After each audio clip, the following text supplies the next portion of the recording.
मी पंजाब टक आजपासूनचा सर्व शेतकऱ्यासाठी अंदाज देणार आहे। राज्यातल्या सर्व शेतकऱ्याला मागे सांगितलं होतं की राज्यामध्ये 2 डिसेंबर ते 7 डिसेंबर दरम्यान राज्यात अवकाळी पाऊस येणार आहे, म्हणून हा अंदाज लक्षात येता।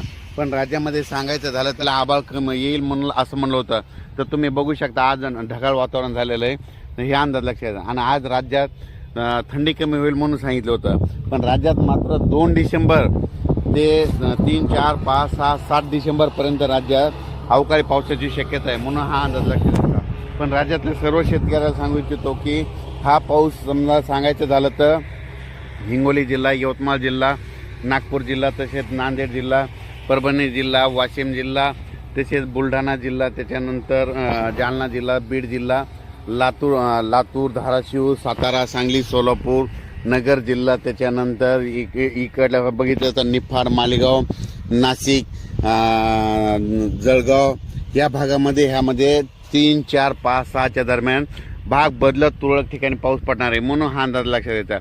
पण राज्यातल्या सर्व शेतकऱ्याला सांगू इच्छितो की सर्वदूर पाऊस पडणार नाही, फक्त हा पाऊस भाग बदलत पडणार आहे, म्हणून खास करून हा अंदाज लक्षात येतात। आणि राज्यात इतर परिस्थिती बघितली तर हा पाऊस वारण पाऊस सुटणार आहे, म्हणजे वारं या पावसामध्ये थोडं वाऱ्याचं प्रमाण असणार आहे आणि काही ठिकाणी रिमझिम देखील असणार आहे, म्हणून हा अंदाज लक्षात येतात। राज्यात 2 डिसेंबर ते 7 डिसेंबरच्या दरम्यान राज्यात वातावरण खराब राहणार आहे। ज्यांचा कांदा काढणी चालू असेल त्यांनी काय करा, 7 तारखेपर्यंत थोडी थांबवावी।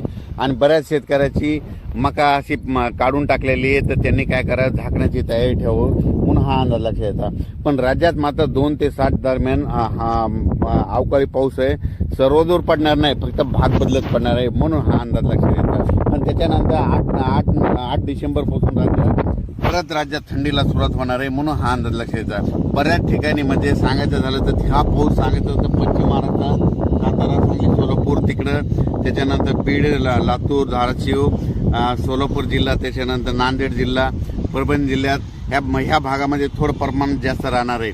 आणि त्याच्यानंतर इकडं विदर्भात सांगायचं झालं तर घाटाच्या खाली जळगाव, जामोद, जळगाव तिकडल्या भागाकडे थोडा एक जास्त पडणार आहे, म्हणून हा अंदाज लक्षात येतात।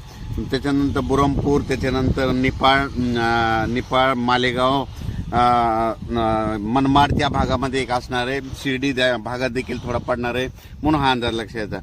पण राज्यात मात्र 2 ते 7 डिसेंबर दरम्यान वातावरण खराब राहणार आहे, म्हणून हा अंदाज लक्षात येतात। अचानक वातावरणात बदल झाला तर लगेच एक मेसेज दिला जाईल। धन्यवाद।